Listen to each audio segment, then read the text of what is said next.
lundi 1er septembre. Mon nom est Martin Simon, Simon avec un C, et il me fait plaisir de vous souhaiter la bienvenue à un autre épisode du F1 Podcast. Aujourd'hui, c'est notre retour sur le week-end de course qui se déroulait du côté du circuit de Zandvoort aux Pays-Bas, et on débute maintenant avec notre journée de samedi.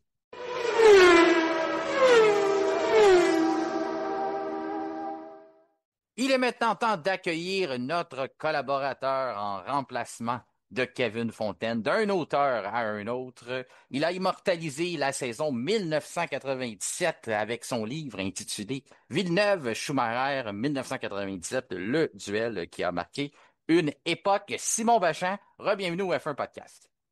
Bonjour, ça me fait plaisir. Tout un honneur encore.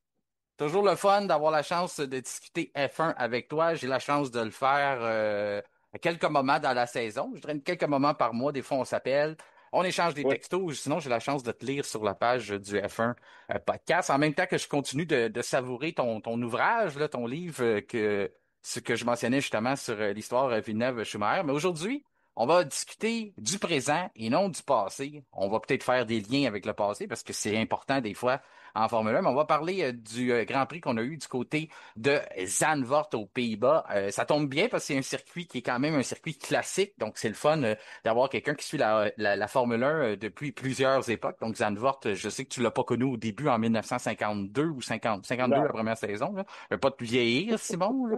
Je veux que tu reviennes au podcast, puis je veux que tu continues d'écrire puis de jaser avec nous autres. Fait que je veux pas, pas gâcher nos relations. Fait que j'irai pas si loin que ça, mais je sais que tu as connu Zandvoort sur une autre époque. Mais avant qu'on saute dans la journée de samedi, je veux rappeler aux auditeurs que le F1 Podcast, et cet épisode en particulier, est une présentation de Daker Incorporé, une entreprise spécialiste dans le domaine de la conception d'escaliers, mais aussi la vente de matériel, que ce soit pour en embellir une ou en rendre une plus sécuritaire ou en réparer une. Donc, faites affaire avec les experts de Daker Incorporé.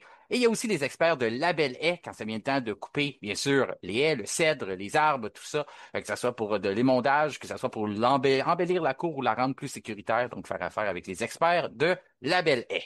Ben oui, on a eu une séance de qualification à la hauteur de nos attentes. Zandvoort, c'est toujours un circuit. Moi, tu sais, il y a plusieurs, on l'utilise à plusieurs endroits, ce terme-là, dire une montagne russe, mais je trouve que ça se prête encore mieux ce terme-là au circuit de Zandvoort. Et lorsqu'on a la chance d'écouter les qualifications, de voir les voitures une à une, les pilotes un à un, dans leur monoplace, s'élancer sur ce type de circuit-là, je trouve qu'à la télévision, c'est toujours très, très spectaculaire. Puis j'imagine que je suis pas le seul à penser ça. Simon, de ton côté, Zandvoort, un week-end comme ça, séance de qualification, est-ce que tu le vis de la même manière que moi? Tu trouves ça spectaculaire?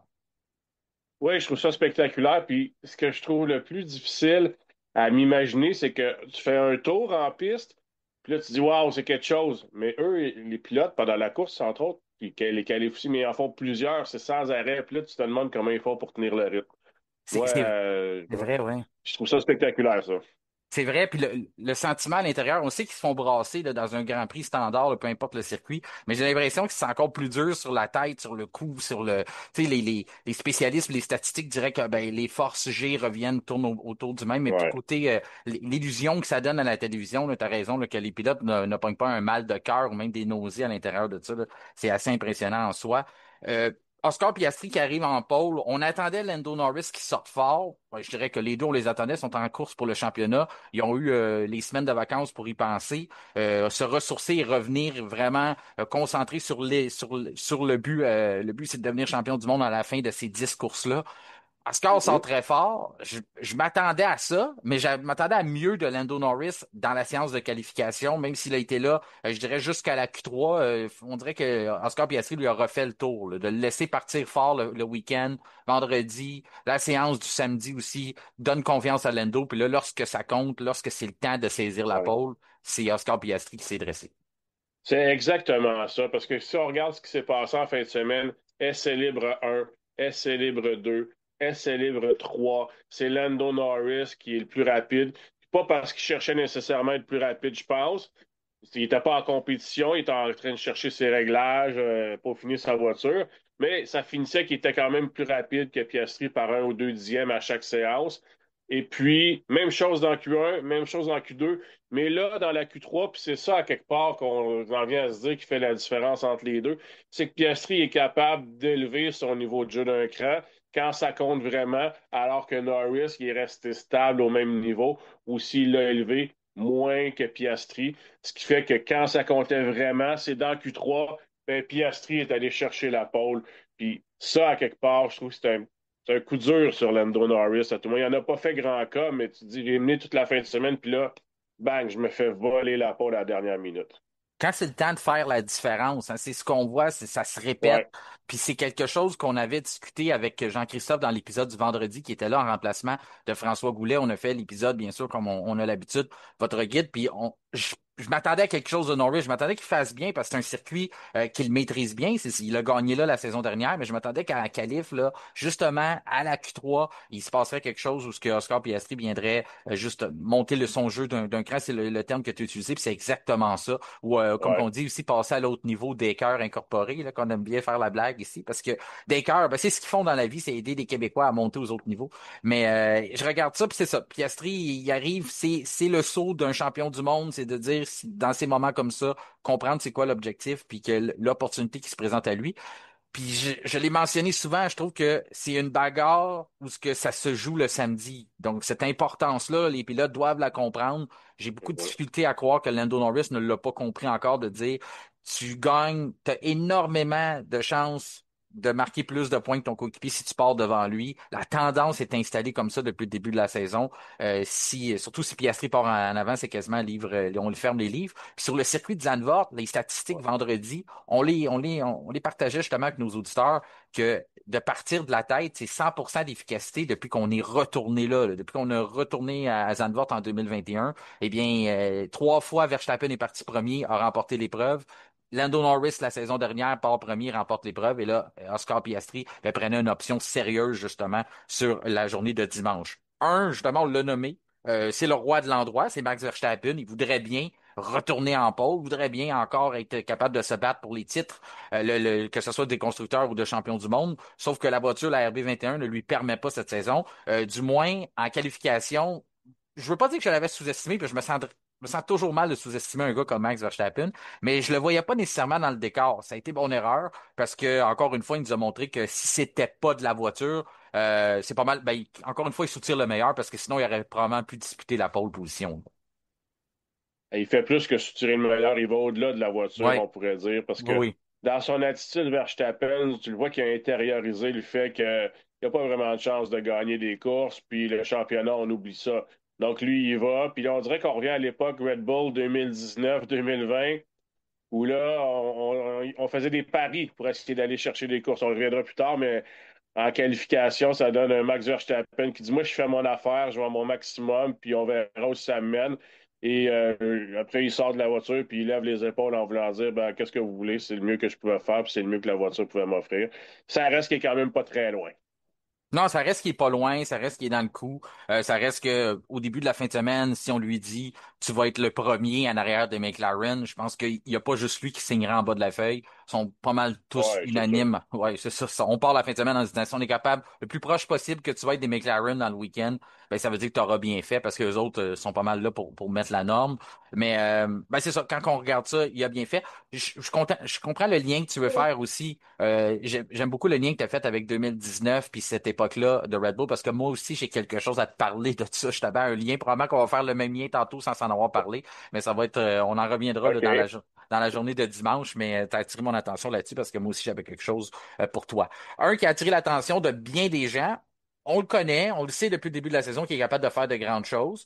Dans les derniers week-ends, c'était plus difficile, pas nécessairement par sa faute, mais des fois la fatigue. Lui-même, de son propre aveu, dit qu'il avait été quand même, c'est un gros 14 Grand Prix qu'il avait fait, un gros 14 semaines pour son baptême en F1. Mais Isaac Hadjar qui arrive, qui devient prendre la position, si on peut dire le meilleur du reste, la quatrième place, ça, on l'attendait pas nécessairement là, même si on est conscient du talent de Isaac Hadjar, mais d'arriver de soutirer une quatrième place comme ça, de devancer un gars comme Russell, un gars comme Charles Leclerc, c'est tout un accomplissement pour le jeune franco-algérien. Puis quand je regarde ça, je prends les commentaires de Dr. Marco qui ramenait un peu la fin de semaine de Hadjar qui a commencé c'était pas facile, on avait des problèmes mécaniques, problèmes de motorisation, a pas eu vraiment Ouais. d'essai. Puis selon Dr. Marco, il est resté très, très calme à Jar, puis il a dit, en blague ou on sait pas, mais d'un ton très calme, je vais quand même faire un top 5 demain.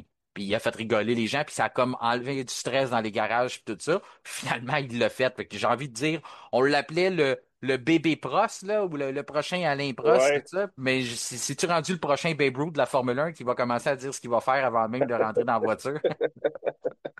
Ben là, écoute, il fera pas ça toutes les fins de semaine, faut pas s'attendre à ça, là. Ouais. Euh, mais je suis d'accord avec toi. Ce qu'il a fait, c'est phénoménal. Il a dit le plus beau tour de ma carrière en Formule 1, et c'est parce qu'il vient de commencer, là. Fait que oui, c'est une évidence que c'est son plus beau tour de la saison, puis son plus beau tour de sa carrière en Formule 1, mais il est quand même épaté. Il a remis les pendules à l'heure aussi, parce que depuis quelques courses, on disait Ah, Lawson revient, Lawson marque souvent des points. Il a retrouvé du poil de la bête, Lawson. Mais là, avec ça, Hadjar a remis les pendules à l'heure. Il a dit c'est moi le jeune phénomène dans l'équipe, puis c'est vers moi que les projecteurs doivent être tournés. Fait que moi, honnêtement, il m'a bien épaté. De voir Racing Bull quatrième, peu importe les circonstances, c'est immense. C'est immense. Puis d'être dans des temps, là, tu sais, c'est très, très proche de la Mercedes, mais d'être capable de faire ça, ça Ouais. revient, on se répète souvent, mais ça revient à l'analyse du début de saison que je suis content d'avoir fait avec Kevin. Puis j'avais mentionné justement à Kevin que la voiture, dès les premiers instants qu'on l'avait vu dans les essais, puis même si on se fie pas là-dessus, là, il y a des commanditaires, tu le sais, avec l'histoire, qui ont perdu plusieurs milliers, pour pas ne dire des millions de dollars, à se fier à des essais libres, à s'investir auprès d'une équipe, à penser qu'ils vont remporter, ils vont tout rafler cette année. C'est pas toujours là, significatif ce qu'on voit, sauf qu'on voyait que c'était une voiture stable, une voiture qui était une bonne base pour le développement. Puis c'est ce qu'on continue de voir au cours de la saison, ce qui est rassurant pour les gens de Red Bull qui ont maintenant Laurent Mekies avec eux et de savoir si pendant la saison morte, on va pas justement avoir d'autres personnes qui vont avoir une promotion parce que Hadjar retient beaucoup l'attention, mais les personnes qui ont aidé à concevoir cette voiture-là, qui semble à certains moments une voiture plus stable que la RB21. Il y a même eu des blagues au cours du week-end qui disaient ça serait le fun de voir Max dans une Racing Bulls, voir ce qu'il ferait. C'est quand on est rendu là, Ouais. autant c'est flatteur pour un côté de l'entreprise, la petite écurie, mais chez la grosse, là, c'est pas le genre de choses qu'on veut entendre de dire, hey, on serait prêt à mettre notre quadruple champion du monde dans une voiture de la petite écurie, puis on pense qu'il ferait mieux. Ça, si c'est pas un coup dans le derrière de toute la gang d'ingénieurs qui travaillent à Milton Keynes, je sais pas c'est quoi d'autre, mais c'est quand même quelque chose qui a été dans les discussions. Russell fait très bien normalement chez Mercedes depuis le début de l'année. Je sais que tu apprécies beaucoup son travail. Oui. J'imagine qu'il a été, autant qu'on a été surpris de voir Hadjar là, j'imagine que lui aussi. Est-ce qu'il pouvait en faire ben plus, ce Russell? Est-ce que c'est Hadjar qui a volé la quatrième place ou c'est Russell et Leclerc qui ont moins bien fait? Moi, j'ai tendance à dire que c'est Hadjar qui a volé la quatrième place parce que veut pas, tu sais, fallait le faire. Mais tu sentais quand même que les Mercedes puis les Ferrari étaient un peu moins dans le coup là, par rapport au Mhm. McLaren puis même à la Red Bull de Verstappen en fin de semaine. Donc, mais quand même, finir derrière Hadjar, je suis sûr que Russell, il se disait j'aurais pu être quatrième. Là. Je suis sûr qu'il il l'a mal pris. Je serais bien surpris du contraire. Là. Donc, mais encore là, moi, selon moi, c'est Hadjar qui mérite toutes les félicitations. Toutes les félicitations. Puis là, Leclerc, ben, on le sait, la même affaire. J'ai trouvé ça, je trouve toujours tellement ça intéressant. Je le disais, tous les pilotes, c'est le fun de voir ça à Zandvoort. Ah ben, les séances de qualification sont toujours hyper intéressantes. Je pense qu'il n'y a pas un épisode du F1 Podcast où je dis pas, manquez pas les qualifs. Mais celui-là, c'est dans mes préférés. Mais de regarder un tour à bord de la voiture de Charles Leclerc le samedi, c'est toujours quelque chose que j'attends. J'aime ces angles de caméra-là parce que c'est un gars qui prend énormément de risques. Puis là, il arrive, se qualifie derrière Russell devant Hadjar, mais encore le dessus sur Lewis Hamilton. Ouais. C'était pas idéal pour Ferrari. Depuis le début de la fin de semaine, on se cherchait, on avait énormément de difficultés. Mais encore une fois, Leclerc semble soutirer le meilleur de sa voiture, sixième. Du côté d'Hamilton, je pense que jamais on aurait pensé dire ça il y a quelques années, mais d'être aussi proche de son coéquipier, quand même que le chiffre 7 à côté de sa position, puis ça devient redondant, il part environ là au cours depuis le début de la saison, on le voit souvent à cette position-là, mais d'être le plus près possible de son coéquipier, c'est quand même une consolation. Ah, oui, tout à fait. Puis, tu sais, il était en Q3. C'est surtout ça, je pense, qui était Ben, important pour on est lui. rendu là, ouais, c'est ça, Oui, exactement. Il fallait qu'il se rende en Q3. Puis, de fait de partir immédiatement derrière Leclerc, on se dit, bon, ben, au moins Hamilton, en fin de semaine, il est dans le coup. Il n'est pas perdu. Puis, Leclerc, ben, contrairement à Hongrie, où il est allé chercher la pole puis il ne savait pas trop comment il avait fait, ben là, Leclerc n'a pas réussi à amener sa voiture plus loin que son niveau de performance. Donc, à quelque part, on peut dire la même chose de Lewis, mais au moins, il était dans la bonne fenêtre. Tu sais, il n'était pas largué loin en arrière, là. Fait que c'était pas gênant, même si on va pas lui lever notre chapeau, là. Non, quand tu endosses l'uniforme Ferrari, tu t'attends pas à finir sixième ou septième dans une séance de qualification. Tu sais, on est d'accord, c'est pas l'objectif. On est à une semaine de Monza. C'est vraiment pas le bon moment pour tomber comme ça, surtout sur un circuit où on avait le droit de penser que les Ferrari auraient pu être pas pires en qualification. On avait quand même le droit de penser à ça, là. Puis finalement, Ben, t'arrives là, puis on n'a jamais été dans le coup. OK. regarde, en Hongrie, ça a bien été pour tout le moins Leclerc. On C'est disait le ça. circuit qui a besoin de beaucoup d'appui. Puis ça a bien été pour les Aston Martin qui avaient quand même bien fait là, par rapport aux courses précédentes. Donc, les Aston, il y avait un bon rythme aussi en fin de semaine. Donc, on aurait pu penser que le même phénomène se serait transposé chez Ferrari. Mais peut-être, mais pas assez fort en tout cas pour être au niveau des McLaren, de Verstappen, puis même d'Isaac Hadjar. Exactement. Fait que c'est ça les caractéristiques qui se prêtaient bien à Zandvoort autant qu'en Hongrie. Fait que ça montre encore une fois que on comprend pas ce qu'on a sous la main du côté de Ferrari. On a apporté énormément d'améliorations dans les semaines avant la pause. On arrive là, on se présente à Zandvoort. On n'a jamais trouvé les bons réglages, jamais été capable d'exploiter la bonne fenêtre de performance. Sauf qu'au moins, on a deux pilotes, deux excellents pilotes, un très, très bon duo qui a été Ouais. capable de limiter les dégâts. C'est ce qu'on a vu. Du côté de Lawson revient, on le disait, semble retrouver ses moyens, sa confiance arrive, fait une belle huitième position. J'ai tendance à dire que la règle numéro un en course automobile, la F1 n'y fait pas rien de différent de ça. On est comparé à son coéquipier. Est-ce qu'on est à l'étape où ce que Lawson peut s'en vouloir de voir Adjar si proche en étant quatrième? Ou est-ce qu'on regarde, tu sais, il est en train de rebâtir sa confiance, donc juste d'être dans le top 10, il va pas se laisser se tracasser par ce que son coéquipier fait, il va continuer de bâtir sa propre confiance. Sur papier, c'est ce qu'on souhaite, mais penses-tu que théoriquement ou tu sais, mentalement, Lawson est quand même déçu d'être huitième ou c'est le mieux qu'il pouvait faire? Je pense que c'est pas mal le mieux qu'il pouvait faire. C'est Mhm. sûr qu'il va être déçu de voir son coéquipier, pardon, faire mieux que lui. Puis il a outstagé, là, excusez-moi l'anglicisme. Ouais. Mais tu sais, Lawson, je pense pas que personne l'aurait mis quatrième, lui non plus, là. Donc, à quelque part, Non. huitième, c'est déjà excellent pour lui d'être en Q3. Puis il fait quand même bien là, ses dernières courses. Donc, il continue sur son air d'aller, qui se préoccupe pas de ce qu'Adjar fait à la limite, là. Puis sans niveler vers le bas, ben, il peut quand même se consoler en regardant que Tsunoda est douzième. C'est du fun. Ouais, ben, ouais, ben ça, écoute, à la fin, on va avoir la consolation facile si on fait ça, malheureusement, pour Red Ouais, Bull. exactement. Mais tu regardes quand même l'objectif, tu dis le gars que t'as remplacé chez Red Bull est quand même en arrière de toi. Un qui va se Ouais. consoler, sûrement, parce que ça faisait longtemps qu'on me semble qu'on n'avait pas des bons résultats de son côté. C'est Carlos Sainz qui est neuvième, quand même une belle position. Dixième pour Alonso. J'ai été déçu parce que peut-être j'ai mis les attentes trop hautes. Je m'attendais à voir Aston Martin bien performer, on l'a dit. Fenêtre d'exploitation sur le circuit de Zandvoort qui est plus propice à ce qu'on a la conception de l'AMR 25. Mais on regarde juste dixième. Moi, je l'avais mis qu'il ferait un top 5 probablement dans la prédiction de Label F. Finalement, ça s'est pas concrétisé, Ouais. mais quand même dixième. Mais je dirais que le gros moment de la journée du côté d'Aston Martin, c'est que si on retourne à la journée du vendredi, deuxième séance de libre, Lance Stroll perd le contrôle, s'en va complètement détruire sa voiture. Les mécanos d'Aston Martin travaillent fort.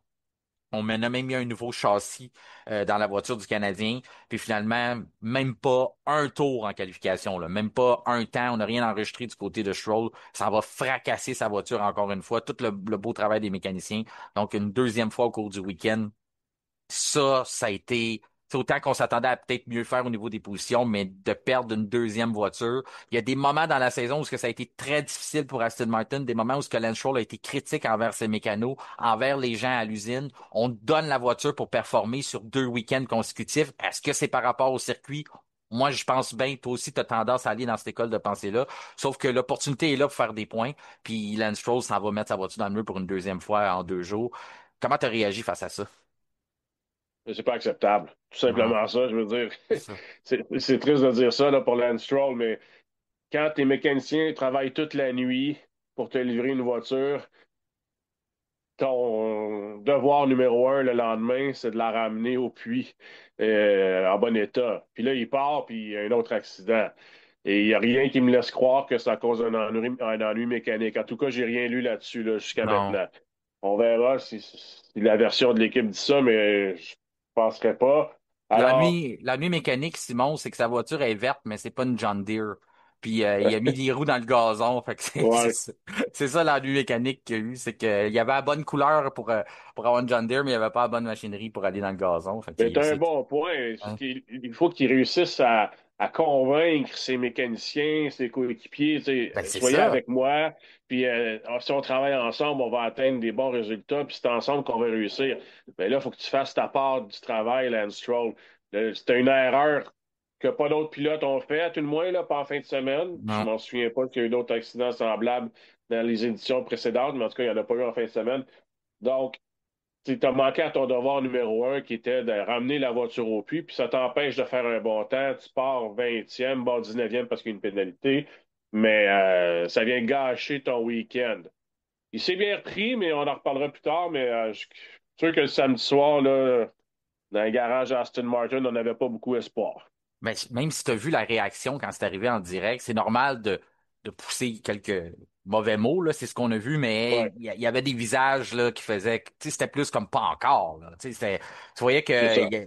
Puis ça, c'est normal. Comme on le mentionne, quand que Stroll met la pression sur les mécanos, met la pression sur l'ingénierie, mais c'est normal que ça va revenir. On va se tourner vers lui, dire, OK, c'est toi notre leader, tu vas nous mettre des exigences hautes, tu vas mettre les standards, mais nous, on va attendre les standards envers toi aussi. Là, on te livre une bonne voiture, tu as des chances, tu as l'opportunité de bien faire, ben, tu sais, il faut que les babines suivent les Hein? bottines, puis c'est ça, être capable de répondre à ce qu'on s'attend. T'allais rajouter quelque chose là-dessus?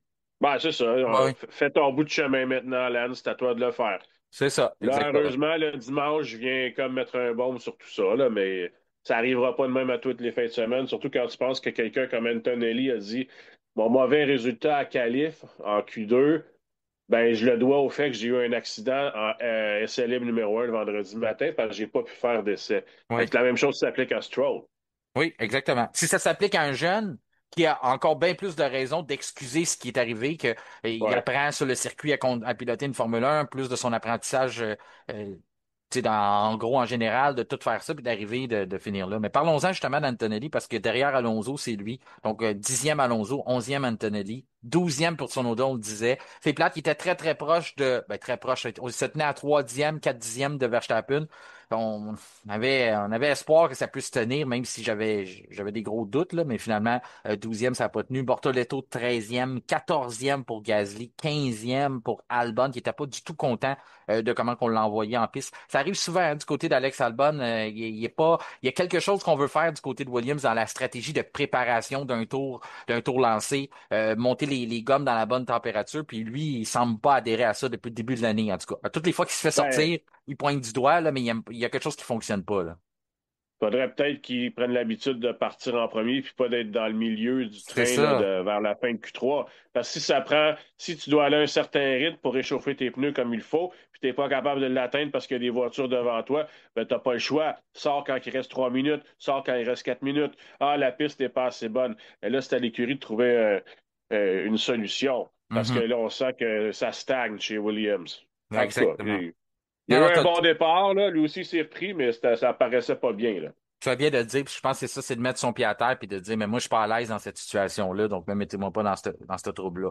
C'est ça. 16e pour Colapinto, 17e pour Hülkenberg, 18e pour Ocon, 19e pour Oliver Burman et Lance Stroll, ben, n'a rien complété, donc il récolte la dernière position. C'est ce qui conclut notre journée du samedi, séance de qualification qui mettait la table là, pour un Grand Prix assez intéressant. Ça mettait une grille assez relevée. Ce qu'on a noté surtout là, de cette séance de qualification-là, c'est les écarts. C'était très, très près. Là. Lorsqu'on regarde là, une petite erreur, tu sais, on dit toujours que la marge d'erreur est mince en Formule 1, mais une petite erreur là, pouvait vous reléguer très, très loin. Donc, ça ne veut pas dire que des pilotes ont nécessairement mal fait, qui partent loin.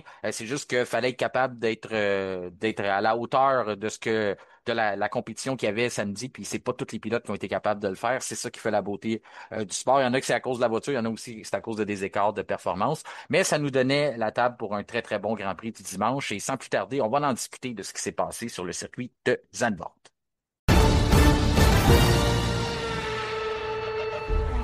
Eh bien oui, Simon, la 15e manche du championnat 2025 est déjà dans les livres. On va déjà, tu pourrais déjà commencer à écrire quelque chose là-dessus, sur cette saison-là. Je ne sais pas si elle va passer à l'histoire. Sûrement que oui, parce que on aura un nouveau champion du monde, quelqu'un qui va gagner le titre pour la première fois. Et il y a un gars aujourd'hui qui a pris une option sérieuse sur le titre 2025. Est-ce que c'est par ses performances en course? Bien sûr, lorsque tu gagnes, tu mets toujours les chances de ton côté. Lorsqu'il arrive des problèmes mécaniques à ton coéquipier, on souhaite jamais, jamais les malheurs aux autres, sauf qu'on dit toujours le malheur d'un fait le bonheur des autres. C'est peut-être la bonne situation pour décrire le week-end du côté d'Oscar Piastri. Mais avant, puisqu'on parle de marquer l'histoire, il l'a marqué à sa façon, marqué pour l'histoire de la F1 en Australie. Il devient, puis en plus, il égalise son gérant, donc neuvième victoire en carrière déjà pour Oscar Piastri versus son gérant Mark Webber qui avait aussi 9 victoires, donc ils sont maintenant égales. La différence, c'est que Oscar le fait en 61 Grands Prix versus 215 pour Mark Webber. Ouais. Weber n'a pas eu la chance de commencer une écurie top niveau. Non. Hein, il a commencé chez Minardi. Donc, lui, lui- Minardi a jamais été synonyme de victoire, de podium et de non, points. non, c'est ça. Minardi, c'était fais ton entrée en F1 par là, puis si t'es chanceux, quelqu'un va te voir. Weber fait partie des chanceux qui ont réussi à percer là, en passant chez Minardi. C'est pas tout le monde qui a eu cette chance-là. Mais, euh, mais tu vois quand même que Piastri va faire sa place, puis il va finir par dépasser Jack Brabham comme étant l'Australien qui a le plus de victoires. Oui, je pense que c'est pas. Tu sais, c'est une belle prédiction que tu fais aujourd'hui, mais c'est Ouais. pas trop osé de ta part non plus que il va sûrement se retirer. On va toujours souhaiter que la santé soit là, puis tout. C'est quand même un sport qui est très dangereux, puis on voudrait pas qu'il arrive quelque chose. Mais quand même, lorsqu'il va prendre sa retraite, il y a de fortes chances qu'il soit l'Australien le plus titré. En plus, il est capable de mettre un titre de champion du monde à sa troisième saison en Formule 1. Il a aussi signé au cours du week-end son premier Grand Slam. Pour les gens qui ne savent pas c'est quoi un Grand Slam, c'est pas juste au tennis. Donc, il n'a pas gagné un tournoi de tennis aujourd'hui, Oscar Piastri. Il a remporté la pole hier. Il y a eu la victoire aujourd'hui. Il y a eu le tour le plus rapide aujourd'hui. Puis il a aussi mené tous les tours de l'épreuve. Donc, c'est ça, un Grand Slam. C'était la première fois qu'il en complétait un. Ça, son gérant Mark Webber en a pas eu dans sa carrière de ça. Donc, il prend l'avance de là. Allons sur la performance d'aujourd'hui. Qu'est-ce qui s'est produit? Ben, il s'est produit que Oscar Piastri était fidèle à ses bonnes habitudes, c'est-à-dire lorsque les rouges s'éteignent, ben, il s'élance, puis il prend position tout de suite, il veut se sauver, puis aller chercher la victoire dans les premiers tours. C'est quasiment ça qu'il essaie de faire, de dire si je suis capable de faire compléter des bons tours, casser le DRS dès le début de l'épreuve. Après ça, je m'installe dans mon rythme, je commence à gérer mes pneus, puis après ça, ben, gérer la course au complet pour aller remporter les grands honneurs. Du côté de Lando Norris, j'ai envie de dire qu'il a été fidèle à ses habitudes aussi, Simon, avec un départ qui a été, moi j'ai trouvé ça ordinaire de son côté. Je dis partir de reculons encore une fois pour lui parce que à place de viser l'objectif qui était devant lui, c'est-à-dire son rival au championnat du monde, son coéquipier Oscar Piastri, ben, il se ramasse que dans le premier virage, il est en train de se battre avec une Red Bull, puis après ça, il se retrouve que pendant les premiers tours de l'épreuve, il doit faire du rattrapage, se replacer devant une Red Bull avant de penser à attaquer son coéquipier. C'est que Piastri, ça fait deux fois de suite qu'il bloque là, au départ. Ouais. Donc Norris, à quelque part, il se retrouve coincé, puis ça ouvre la porte. Puis là, tantôt, ça a ouvert la porte à Verstappen. Ce que j'ai moins aimé de Norris, moi, c'est sa ligne dans le virage 3, là, le Oui. Huguenot Bock. Là. Tu sais, c'est là où Verstappen là, il a failli d'aller frapper le mur. Puis il glissait, puis il a réussi à la ramener. Puis tu as vu que Norris avait déjà pris sa ligne, je ne veux pas dire pépère, là, parce qu'il y a beaucoup de voitures, mais il était prudent. Il y avait une occasion de tout de suite dépasser Norris, à mon avis, puis tu vois que tout de suite dépasser Verstappen, pardon, puis tu vois que Norris n'était pas là dans sa tête, il était encore en train d'essayer de se positionner puis de ne pas se faire accrocher. Alors, à la fin, ça n'a rien changé, là, mais c'est là où j'ai moins aimé son départ, pas nécessairement sur ce qui s'est passé dans le Tarzan. Non, t'as raison, t'as raison.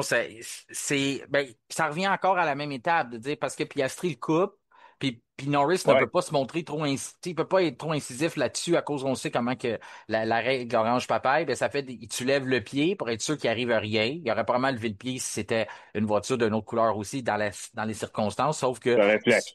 c'est ça. Mais il se doit d'être un peu plus prudent. Puis la prudence, c'est pas toujours la meilleure chose pour gagner des courses en F1. Là. C'est pas les plus prudents nécessairement qui sont des champions du monde. J'ai envie de dire que c'est plutôt les imprudents qui sont récompensés dans ce sport-là.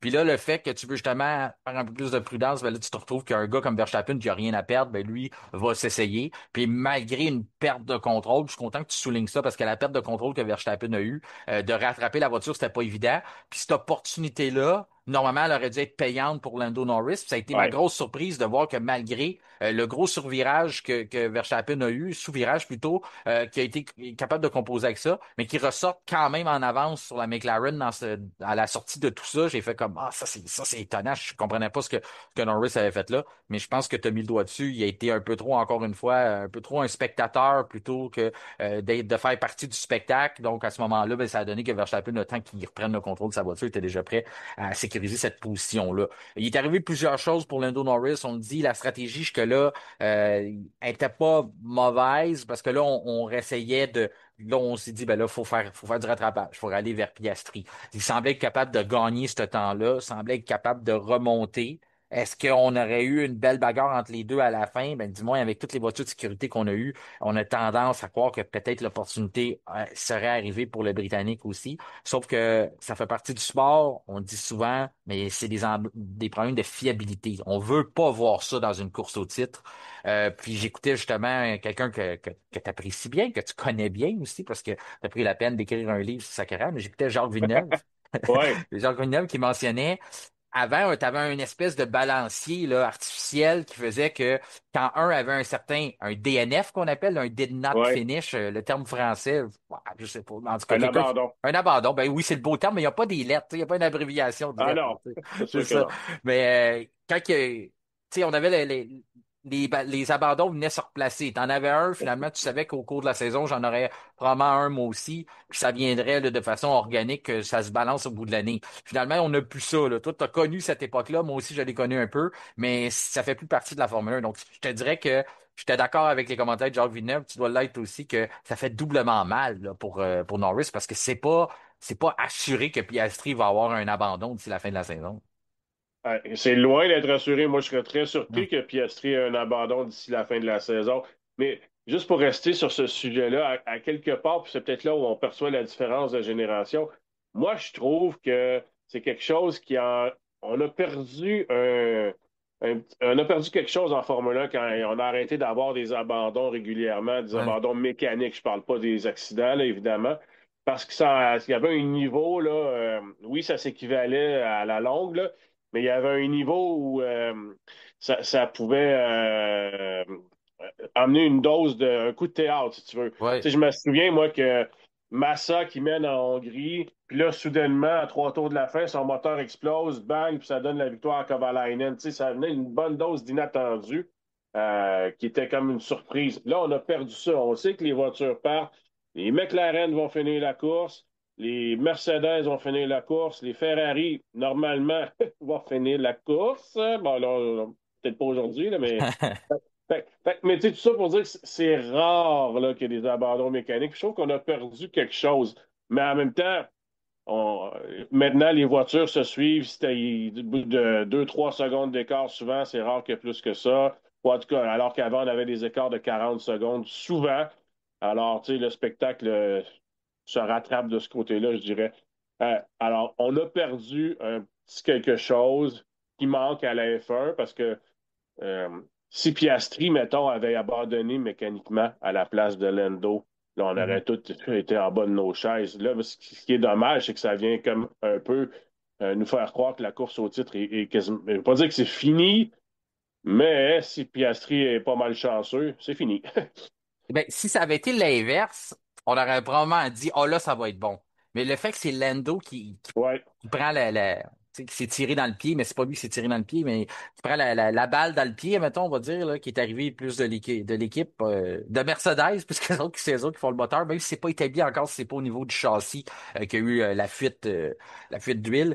Mais Ben, c'est ça. Ouais, on dirait qu'il y a d'un bord ou l'autre. Mais je suis d'accord avec toi, ce que tu amènes le point, puis c'est quelque chose qu'on pourrait revenir à un moment donné dans le entre-deux courses. Parce que c'est vrai que cet élément-là, ça donnait une certaine suspense, le fait que le bris Oui. mécanique était toujours au-dessus de nos têtes. Tu sais, moi, je me rappelle que ça faisait partie du vocabulaire qu'on croisait nos doigts dans le temps de Jacques, de dire, est-ce que ça va tenir? Est-ce que ça va tenir? Aujourd'hui, on n'a plus ça, là. On se dit pas qu'il faut que ça tienne, faut que ça tienne. On l'a encore, mais c'est loin dans notre tête, là. On sait qu'il y a tout un aspect mécanique à ça, puis on se le fait rappeler de temps en temps, mais c'est pas aussi présent. Mais j'ai envie de te dire que l'année prochaine, 2026, ça va probablement devenir un sujet d'actualité, puis ça va probablement retenir l'attention. Je n'ai pas l'impression que on va tout avoir des moteurs fiables, puis toutes des voitures très, très fiables non plus. Fait que ça, j'ai hâte de voir si c'est pas quelque chose, un élément qui pourrait être ajouté. Mais tout ça pour dire, le résultat fait que on avait un écart de championnat de 9 points quand on a commencé, puis là, on est rendu à 34. Donc, c'est pas dans ce sens-là que Lando Norris voulait aller. Est-ce que ça Non. vient y enlever une pression? Est-ce que ça vient y en mettre une? Moi, ce que je sais, c'est qu'un gars qui a déjà pas beaucoup de pression, Oscar Piastri, lui, ça vient probablement d'y en enlever. Parce que là, il y a un petit coussin. Il y a le petit coussin pour être plus agressif, pour fermer Ah oui? plus la porte à Norris. Là, lui, c'est quelque chose. Il a gagné beaucoup aujourd'hui, là. Ah, il a gagné énormément, sauf que moi, je vois ça différemment. Je pense que Piastri, ça, il en ajoute parce que là, Mhm. il perd je ne veux pas dire qu'il n'est pas motivé, là, mais il peut Ouais. perdre la motivation supplémentaire qui fait que, tu sais, ça chauffe en arrière, là. Il est vraiment pas loin, ton coéquipier. Là, il y a plus qu'une victoire d'écart.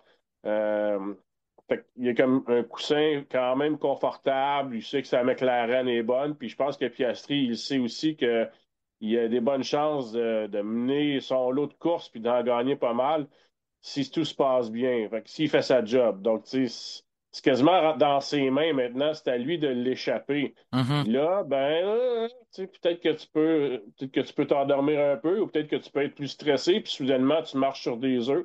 Alors que d'un autre côté, tu vas avoir un coéquipier qui, lui, il a plus grand-chose à perdre, là. Il va Mhm. essayer des choses, il va être plus audacieux. Je pense que Norris va être plus relax, moi, par rapport à ça, parce que Norris, je le sentais comme un peu coincé depuis le début de l'année. Il se fait devancer par son coéquipier.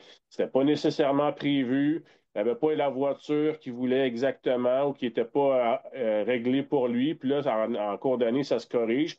Mais il gagne les victoires qu'il va chercher un peu euh, par la bande, on va dire ça de même. Là, tu sais, je pense en Grande-Bretagne, il y a une Mhm. pénalité à Piastri, la stratégie en Hongrie. Donc, il réussit à se coller, mais je ne le sentais pas à l'aise. Là, il peut prendre un petit peu un pas de recul en disant, bah là, moi, c'est décidé. En plus, c'est pas de ma faute. C'est pas que j'ai fait un accident. C'est vraiment une casse mécanique. Donc, moi, je vais foncer, puis advienne que pourra. Moi, je vais dans le même sens que toi. Du côté d'Oscar Piastri, ça devient son titre à perdre. Est-ce que Ouais. ça lui ajoute de la pression? Probablement, mais je pense pas que ça va l'affecter. Ça semble pas un gars, même si on le découvre, là, on le connaît pas tant que ça, même si c'est juste sa troisième saison en Formule 1. Sauf que j'ai l'impression que ça ne l'affectera pas. À l'inverse, comme on dit, ça retire du stress de Lando Norris. J'ai l'impression, en connaissance de cause, parce qu'on a vu la saison dernière, que Lando Norris répond mieux dans le siège. C'est un terme que j'aime ça utiliser en anglais, puis le terme français, il se prête pas, peut-être que tu vas le trouver, mais le terme du underdog. Le chien d'en dessous, le monde, ça veut pas dire la même affaire, mais je trouve que, Non. je Le trouve qu'il négligé. le négliger, c'est la bonne façon de le dire, c'est ça. Mais dans ce rôle-là, je pense que Lando Norris se sent mieux là-dedans. C'est Oui, tout à fait. les meilleurs moments de l'année passée, là, les moments où il était capable justement de faire des belles performances. C'est le moment où il arrivait en entrevue et disait, ah, moi, le championnat, c'est à max. Je pense pas être capable de l'avoir. Ah, le championnat, je pense pas à ça. Faut juste y aller une course à la fois. Puis dans le fond, tout le monde comptait les points puis faisait les maths de savoir si Lando pouvait remonter. Puis on dirait à ces moments-là, quand il y avait un certain détachement, il était capable de mieux performer. Par contre, lorsqu'il est arrivé au Brésil, puis c'était l'opportunité de probablement mettre une sérieuse option sur ce championnat-là, avec Verstappen qui partait de 7e, ben là, la pression est revenue sur lui. Il était favori pour gagner cette course-là. Il a cassé. Fait que, à toutes les fois qu'on le met dans le siège du favori, il répond mal, mais dans le siège du négligé, c'est mieux. Dans le siège du chien d'en dessous, vu que tu veux pas me laisser utiliser cette expression-là, je vais le faire une dernière fois. Mais quand même, c'est ça. Je pense qu'il répond mieux à ça. Fait que je suis d'accord avec toi là-dessus, Deux, mais j'ai envie. deux- Oui, deux vas-y. petites choses là-dessus. Je veux juste rappeler quand même, tu sais, Lando Norris, à Abu Dhabi l'année passée, là, il y avait quand même le titre des Oui. constructeurs qui jouait. Puis si lui n'a pas grandi en rêvant d'être champion des constructeurs, tu sais, je suis pas mal sûr que tout le monde autour de lui dans l'équipe, incluant Zach Brown puis Andrea Stella, il voulait ce titre-là. Donc, tu sais, je pense qu'il n'avait pas le choix de livrer. puis il est parti, puis il a mené de A à Z de la course. Fait que, tu sais, à quelque part, c'était peut-être pas pour le championnat des pilotes, mais il y avait quand même, à mon avis, beaucoup de pression. Il a bien répondu. Fait que Mhm. je veux quand même lui donner ça là-dessus. Mais je pense, là, j'ai perdu ma deuxième Non, idée. mais c'est pas Mais grave. Au pire, ça va te revenir. Mais je comprends ton point. Je comprends ton point que tu vas amener. Puis c'est vrai ouais, qu'il y avait cette responsabilité-là. Puis une pression qui s'était peut-être mis lui-même aussi parce qu'il était là avant Piastri. Moi, on est tous ouais. différents, mais j'imagine que dans cette situation-là, moi, j'aurais voulu, en tout cas pour ma part, j'aurais voulu être celui qui emmène le titre à Oui, McLaren. oui, je pense que oui, C'est ça. effectivement. Puis rappelez-vous que McLaren a misé sur lui. Il y a eu un C'est moment dans ça. sa carrière où il devait décider où est-ce qu'il signait. C'est quelque chose que Drive to Survive avait bien présenté dans un épisode, là. Puis, tu sais, Zach Brown disait, nous, on veut garder Lando. Lando, on bâtit avec lui. Puis, on va-tu quand même le rester? Puis, à cette époque-là, il y avait des rumeurs pour l'envoyer chez Red Bull. Oui. C'était avant, là, ça fait quand même longtemps, mais puis là, tu sais, finalement, il a décidé de miser sur McLaren. Donc, McLaren sent une certaine loyauté envers lui. Chose que je respecte par ailleurs parce qu'il y a d'autres équipes qui pourraient s'inspirer de ça, de développer une loyauté envers tes pilotes. Mais Mais ça a tu été sais, je pense qu'il payant. est capable de bien faire dans certaines circonstances, tu Mhm. sais, disons ça comme ça. Mais ça a été payant pour Lando. Tu sais, je faisais la Oui, référence il y a pas si longtemps que ça, de dire c'est facile là, de regarder puis je vais me choisir mon écurie pour 2026. Sauf que quand tu piges dans le panier avant d'être rendu là, ça veut pas dire que tu vas avoir le choix le choix est peut-être pas aussi beau quand ça va être rendu à ton tour là. Fait que il aurait pu dire moi je m'en vais de chez McLaren, ça sent bon chez Red Bull, ça sent bon là. Finalement décider de rester là, montrer une loyauté envers son écurie. Puis là ben forcé d'admettre que ça fait 2 ans qu'on lui donne une voiture qui pourrait compétitionner pour devenir champion du monde. Donc, il a gagné ce fameux pari-là. ouais, absolument. Il y a bien des gens qui voudraient être chez McLaren, qui auraient peut-être pas voulu au moment où Lando a mis cette signature-là. Donc, c'est facile de dire, comme des fois, là, justement, j'entendais cette semaine, le monde dit, Leclerc devrait aller là, devrait aller là. Leclerc ne veut pas passer à côté de l'opportunité de dire, je m'en vais, puis là, Ferrari se met à gagner. Il y a cette crainte-là aussi derrière la tête. Il y en a d'autres qui vont dire, ben, ça arrivera pas, ils gagneront pas, sauf que tu te dis, dans le sport, des longues disettes comme ça pour Ferrari, normalement, là, le balancier revient, là. Ça devrait commencer à revenir du côté de la Scuderia. Mais en tout cas, ça, c'est un autre dossier, on va en emmener dans pas long. J'ai juste envie de te poser une dernière question. Si tu es capable de faire ça assez court, peut-être que c'est pas possible, Oui. peut-être que la question est comme ça aussi, mais de ce que j'ai entendu des commentaires d'Andrea Stella, de Zach Brown après ça, tu sais, on se sent mal envers ce qui est arrivé à Lando, puis c'est normal. Est-ce qu'il n'y a pas une crainte qui s'installe? T'as pas peur de les voir essayer de vouloir balancer ça? Moi, pour moi, ça serait la pire idée là, d'essayer de le faire si ça se fait pas, mais qu'il n'y a pas quelque chose qui va se faire tu sais, dans le subconscient d'essayer de se rattraper parce on veut pas avoir coûté le championnat à Lando. Là. Non, c'est impossible. Si tu te mets à travailler comme ça, tu vas juste Faut pas, hein, c'est ça. Premièrement, tu sais, faudrait que tu te mettes à nuire à un de tes pilotes. Je Mais suis pas à sûr que nuire, personne. mais je comprends ce que tu veux dire parce que si tu en favorises un, nécessairement, tu vas en nuire un. Mais je sais pas, j'ai comme Ouais, l'impression, tu sais, une genre d'empathie, mais qui est mal placée, qu'on va essayer de dire, on va y donner un petit quelque chose parce que, une espèce d'empathie inconsciente. Mais peut-être à ouais, la fin de la saison, si Piastri est champion du monde à deux, trois courses avant la fin, peut-être que là, oui, ça serait légitime qu'on va redonner quelque chose à Lando. Mais sinon, je le vois pas, là. Tu sais, c'est des compétiteurs. hmm, On l'a vu aujourd'hui que malgré toute la fiabilité qu'on a aujourd'hui, il peut quand même avoir un abandon mécanique. Donc, tu sais, tu te mets c'est pas à ça. jouer puis à prendre des chances avec ça. McLaren, ils se déplacent, ils font le tour du monde, ils vont ces grands prix, ils veulent finir premier, puis profitez-en parce qu'on ne sait pas ce qui va arriver l'année prochaine. Donc, Non, c'est exactement, on sait pas ce qui va. En tout cas, Verstappen, lui, il a gagné là-dessus parce qu'il termine deuxième, garde son record de ne jamais avoir terminé plus loin que la deuxième place chez lui à Zandvoort. Donc, c'était une belle performance. Je voulais souligner, tu en as parlé en début d'épisode, de Red Bull, ce que Red Bull a fait aujourd'hui. J'ai trouvé qu'ils ont été audacieux au niveau des stratégies. Je pense que c'est là que tu voulais en venir aussi. Puis moi, ça m'a rappelé l'époque, tu parlais de 2019-2018, c'est justement ce que j'avais dans mes notes où ce que Max avait dit une fameuse phrase, on lui parlait toujours de la Mercedes, Mercedes, Mercedes, puis il avait dit, on peut-tu se concentrer sur notre course puis arrêter de regarder ce que les autres font? Si on continue de faire toujours la même affaire que les autres, on va être deuxième. Si tu copies les meilleurs, tu peux juste être deuxième. Puis il avait répété souvent après ça que c'était sa philosophie de faire sa course, de que Red Bull se concentre sur ce qu'ils ont entre les mains, puis d'aller chercher le meilleur résultat possible pour eux. J'ai l'impression que, je sais pas si ça a été parmi les devises ou les nouvelles décisions qu'on a prises pendant la pause où Laurent Mekies qui a voulu emmener cette mentalité-là, mais j'ai senti ça aujourd'hui. Puis c'est drôle, tantôt, on dirait que j'ai l'impression que c'est là que tu voulais emmener. Ben, c'était exactement ça. Je me souviens pas tant que ça de ce que quand Verstappen avait dit ça, mais je me souviens qu'on j'avais en 2018-2019, Mercedes dominait tellement que Red Bull se disait si on prend pas un pari osé, on gagnera pas. Mhm. Donc là, on n'est pas là pour finir deuxième ou finir troisième puis dire ah, on est donc bien bon, on est les premiers derrière Mercedes. On va gagner. Alors, ils ont essayé ça aujourd'hui. Peut-être que ça s'était perdu parce que quand tu as une phase de domination comme Red Bull a fait récemment, ben ça se peut là, que tu perdes tes réflexes Ouais, de parieur. Alors là, on l'a peut-être retrouvé aujourd'hui, mais c'était vraiment ça. Et McLaren redoutait ce train de pneus-là de tendre que Verstappen s'était gardé. Il s'en doutait que ça se pouvait qu'au départ, on se fasse dépasser par la Red Bull, justement à cause de ça. Alors, encore là, quand tu te mets à jouer dans la tête de tes adversaires, c'est encore mieux. J'ai peut-être moins aimé à la fin. Je pensais que Verstappen allait être plus agressif quand il était encore sur des tendres, mais cette fois-là, il était usé après la dernière voiture de sécurité là, face à Piastri. Mais je pense qu'à quelque part, il savait qu'il n'y avait pas la voiture pour gagner. Donc là, il s'est dit, ben là, on est proche de l'arrivée, je me rends à la fin, puis c'est déjà bon d'être deuxième.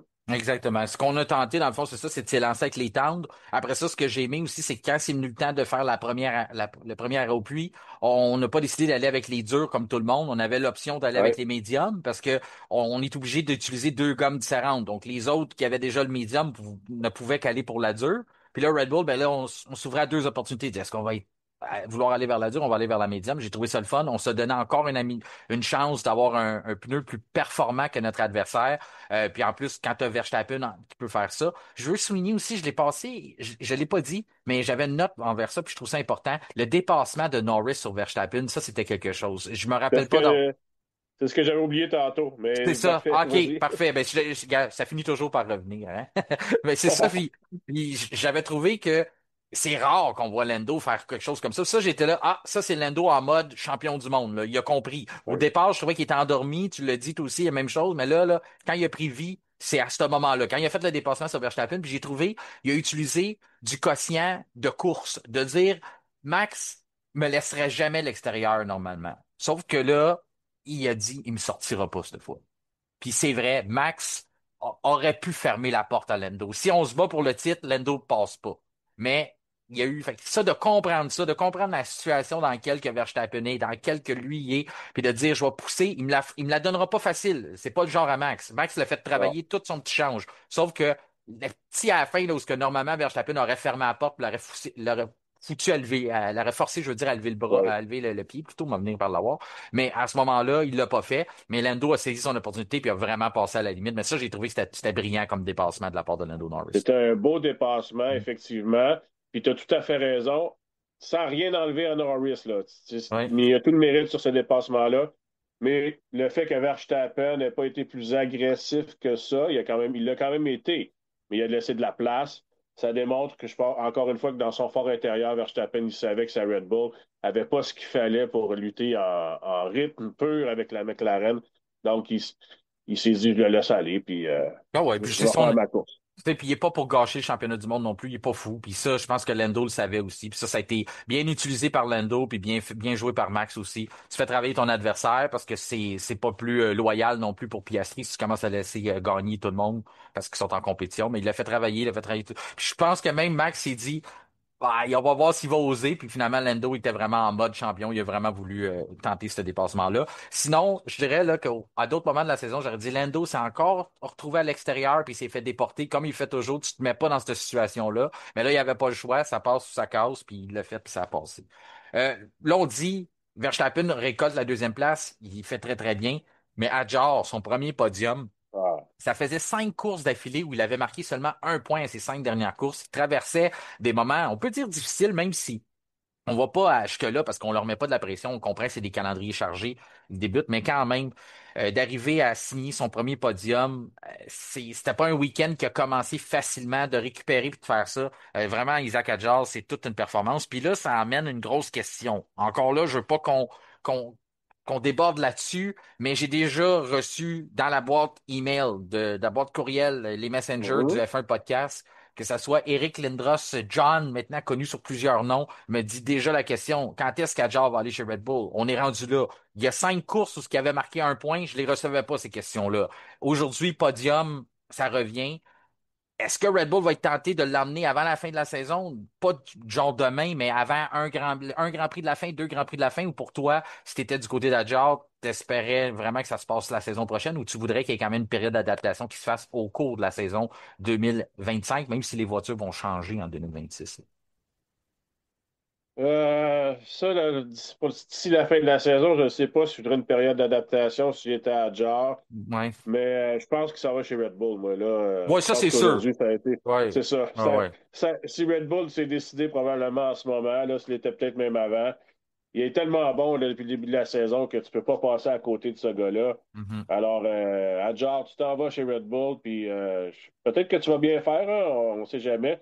Mais à tout prendre, oui, pourquoi pas y aller une course ou deux avant la fin de la saison, rendu là.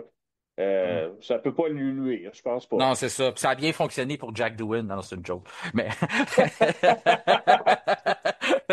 ça a super bien été. Il a fait Abu Dhabi. Non, mais c'est Ouais, mais écoute, faut que l'équipe ait confiance en toi, ah, là. exactement. Ouais. C'est tout des cas par cas. Je voulais juste faire une blague avec ça. Mais c'est parce que moi aussi, je suis déchiré. Quand que j'ai reçu la question de Eric, qui est un fidèle auditeur là, depuis les débuts du F1 Podcast, puis c'est toujours le fun d'échanger avec lui, ben, il m'a écrit là-dessus. Puis la question est bonne à se pose aujourd'hui de dire, Ouais, ouais. c'est pas... C'est plus est-ce qu'il va aller chez Red Bull, c'est quand il va y aller, là. C'est plus de si, c'est vraiment la date, l'heure qu'on va décider d'annoncer ce transfert-là. Comme je dis, on reste pas sur le bout de nos sièges de penser que ça va arriver dans les prochains jours, dans les prochaines semaines, mais c'est vrai que c'est quelque chose qu'on pourrait commencer à élaborer au cours des prochains épisodes, de dire c'est quand le bon moment, c'est quand le moment juste, puis tu auras peut-être la chance justement d'en reparler une autre fois, Simon, puis de ruminer là-dessus un peu, de continuer d'y penser, là, de voir c'est quand le bon moment pour Adjar, parce que c'est pas évident.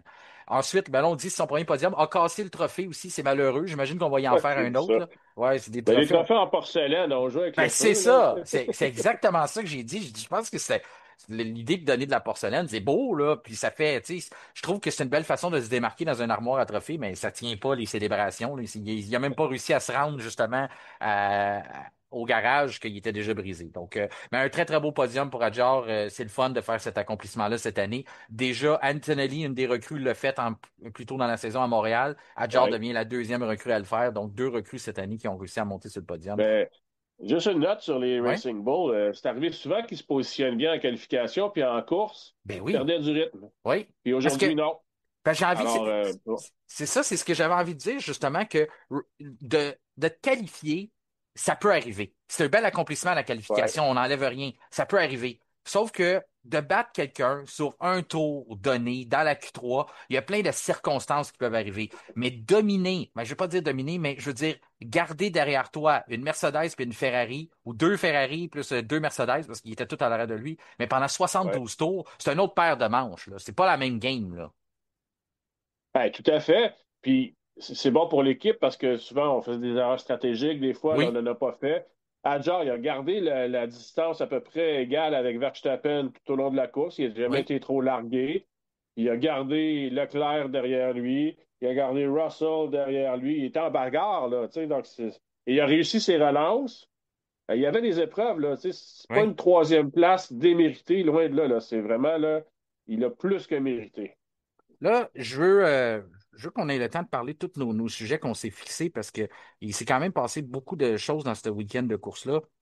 Puis c'est le fun de rien manquer. Puis quand on regarde le positionnement, tu sais, c'est sûr que là, on l'a dit, Piastri remporte la course, podium après ça avec Verstappen, avec Hadjar. Russell, ben, il finit quatrième. Il l'a dit, Ouais. on méritait pas mieux que ça au cours du week-end. Donc c'est sûr que tu te qualifies derrière une Racing Bulls, tu termines derrière une Racing Bulls. C'est probablement pas ce qu'on s'attendait au début du week-end, mais je te dirais que rendu au dimanche, on s'attendait probablement d'être capable de la passer, ce fichu de troisième Red Bull-là, si on peut l'appeler comme ça.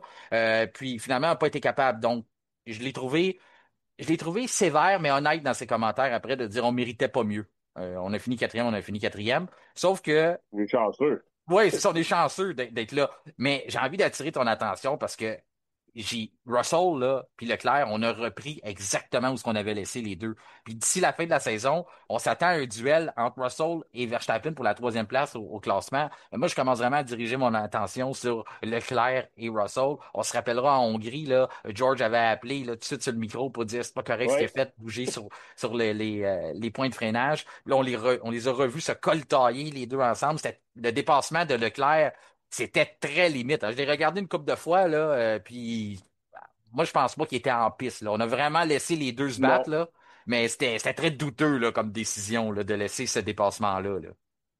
Ben, je sais pas pourquoi on l'a laissé, sincèrement. Oui. Je pense que c'est parce qu'il a réussi, puis là, les commissaires ont été un peu gelés par ça, parce que si on regarde l'axe des roues, il n'était pas du tout en avant au point de corde. Il est Non. passé par l'extérieur de la piste. Et à quelque part, George Russell a une leçon à retenir aussi. Sa stratégie là, qu'il a dans qu'il est la seule à utiliser, là, de dire ça, c'est conforme au règlement, ça, c'est pas conforme au règlement. Puis là, Leclerc était prêt. Moi, ça m'a bien fait rire. Il dit ah, il m'a pas laissé de place, donc il y a juste lui à blâmer. Oui, ben Et qui soit-il?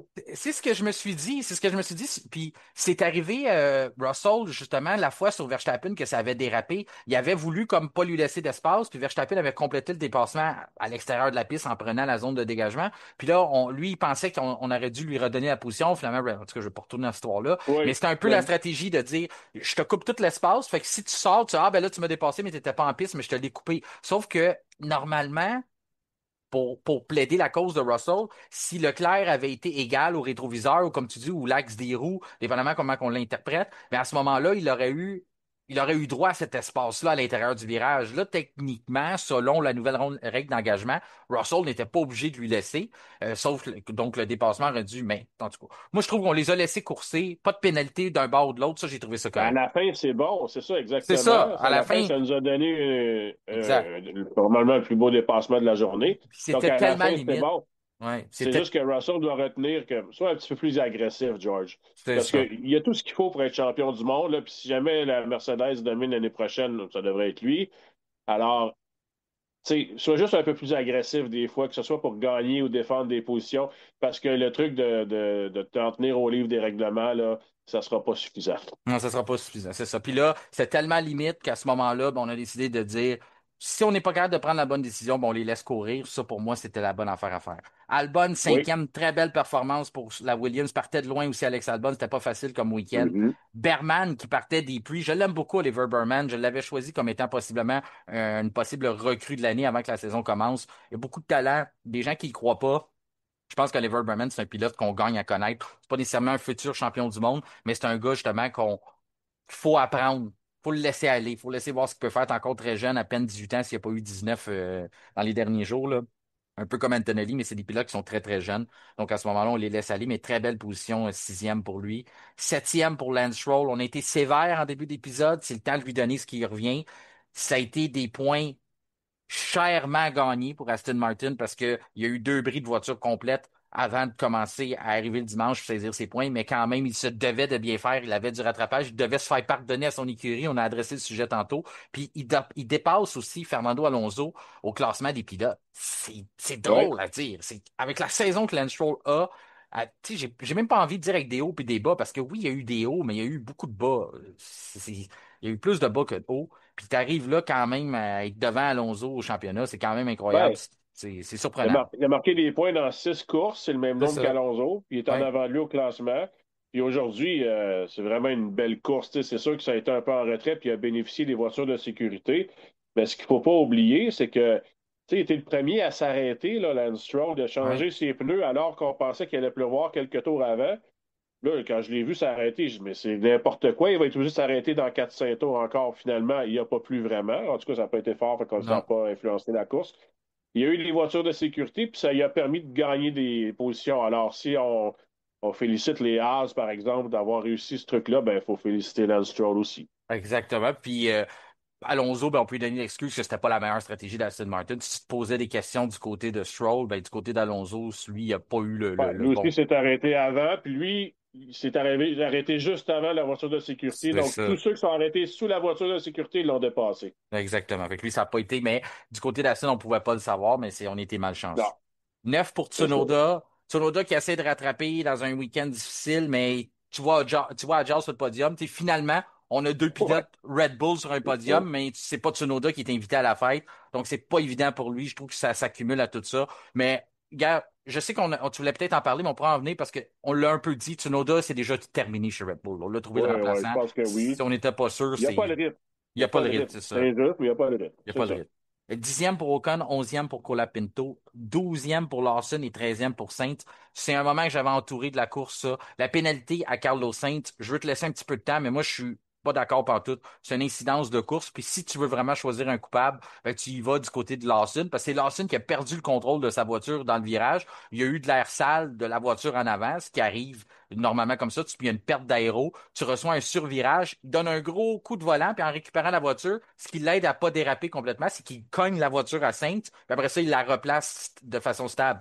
Même si c'est pas la faute à Lawson, c'est pas lui qui voulait ça, tu dois être en contrôle de ta voiture en tout temps. Donc encore là, on n'a pas eu de constance dans l'interprétation des règlements du côté de la FIA. Là. J'appuie entièrement ce que tu as dit. OK. Je suis tout à fait d'accord. C'est un incident de course. Puis on a souligné tantôt le dépassement Norris Verstappen par l'extérieur. Là, tu as une situation similaire avec Sainz puis Lawson, sauf que Lawson, peu importe les raisons, il se rabat sur Sainz. Qu'est-ce que tu veux qu'il fasse? C'est ça. En plus, tu es dans une relance, c'est quand même pas pour freiner massivement, risquer de se faire accrocher par en arrière. Puis il y a Albon qui était juste derrière qui a dit: Moi, j'ai tout vu, j'étais super bien placé, puis je comprends pas qu'on ait pénalisé Sainz pour Ben ça. Puis non. en plus, c'est un 10 secondes, c'est même pas un 5 secondes, donc là, Non, ça, tu 10. comprends encore moins. Ah non, c'est ça. En tout cas, ça vraiment, là, je comprends Sainz d'être vraiment fâché parce que n'importe quel amateur de F1 a le droit d'être fâché quand tu vois ça. Il n'y a pas de constance. Puis là, après ça, ben là, jusqu'à là, dans la saison, on avait on avait installé une forme de constance, mais là, aujourd'hui, c'était dur à suivre. 14 pour Ouais. Hülkenberg, 15e pour Bortoletto, 16e pour Antonelli. Antonelli, ça a été une erreur de jeunesse. A vu, tu sais, Jean-Christophe nous en parlait vendredi comme quoi que c'est un drôle de circuit à cause de l'inclinaison. Ça donne plusieurs trajectoires. Puis là, Antonelli a tombé dans le piège de dire, ah, il y a une trajectoire à l'intérieur, sauf qu'avec beaucoup trop de vitesse, la trajectoire de l'intérieur va te déporter vers l'extérieur. Finalement, sort Charles Leclerc. Il aurait jamais dû aller s'aventurer là. Il l'a dit lui-même, puis on l'a vu. J'ai trouvé que Leclerc était bon joueur quand même de Vraiment. pas trop tomber Leclerc dessus. aurait pu dire c'est un Ouais, genou, qu'est-ce qu'il fait là? Il a dit un pilote qui en est à sa cinquième année pour faire cette erreur-là, alors que je c'est ça. pense que c'est pas le cas. C'est Non, vraiment une erreur de débutant. Mais c'en est un débutant, alors il faut vivre avec. On a pris le pari de l'amener si jeune en Formule 1 c'est et on le ça. savait qu'elle allait faire des erreurs. Il faut être Ouais. patient. Faut être patient, exactement. Puis là, Gasly, ben lui, ça n'a pas bien été 17e, 18e.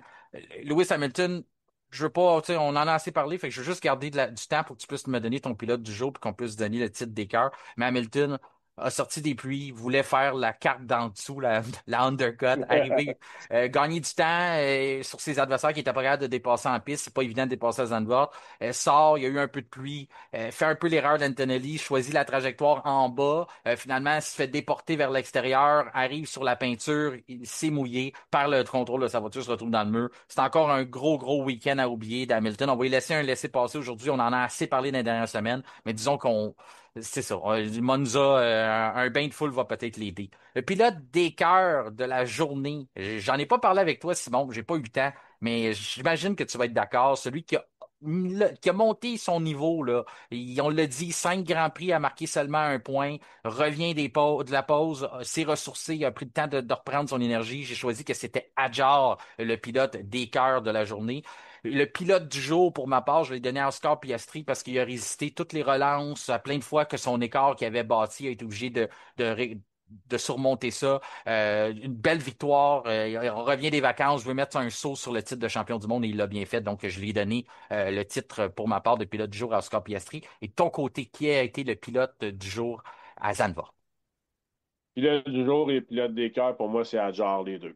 Ah, ben On- j'ai failli donner mon titre aussi, mais je suis tard m'en laisser un à Piastri. Ben, je suis content. Il n'y a pas de chicane. Simon, tu as raison qu'Adjar méritait non seulement le pilote des cœurs, mais ouais. aussi pouvait très bien être le pilote du jour aussi parce que il a très bien fait. Vraiment un podium à un si jeune âge.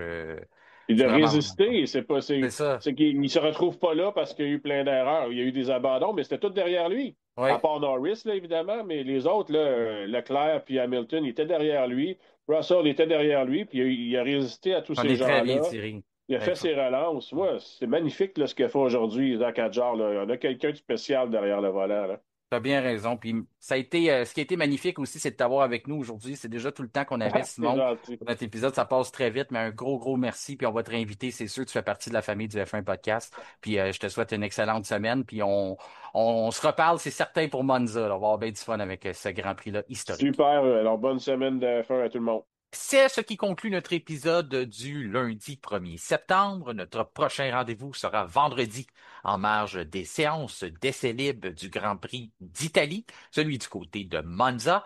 Mais d'ici là, je vous invite à nous rejoindre sur les différents réseaux sociaux, notamment sur Facebook, X Twitter ainsi que Instagram, et bien sûr à vous abonner à nos chaînes Spotify et YouTube et activer la petite cloche question de recevoir une notification lors de la publication des nouveaux épisodes. Mon nom est Martin Simon, Simon avec un C. Je vous remercie de faire confiance au F1 Podcast et je vous souhaite une excellente semaine.